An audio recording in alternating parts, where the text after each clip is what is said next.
श्वेत वर्ण वाली वीणा वाली हमर शारदे मैया। श्वेत वर्ण वाली वीणा वाली हमर शारदे मैया।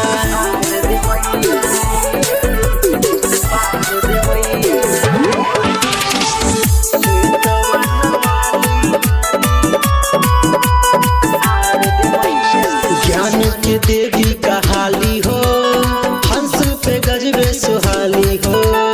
श्रद्धा से पूजा जे करे ले, दया खूबे बरसाली हो।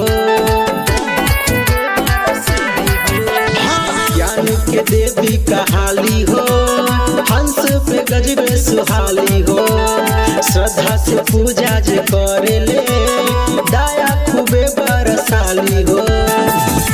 कहेल सब जकरा हवीना के बजैया।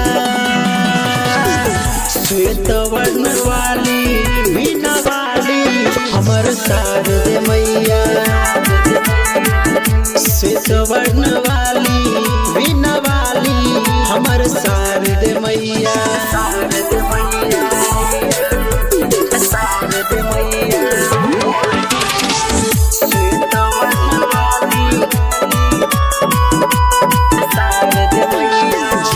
मान से जलाई के अपना मान ससुनाई के, मांगी ले ज्ञान बुद्धि हो राजा रोहित गाई के।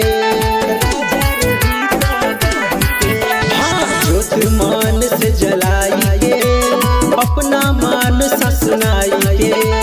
राइटर राकेश बैठल बा पूजा करी नहाई के।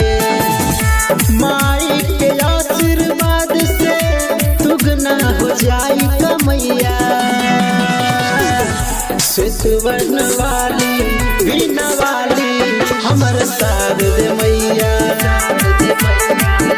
श्वेत वर्ण वाली वीणा वाली हमर शारदे मैया। शारदे मैया।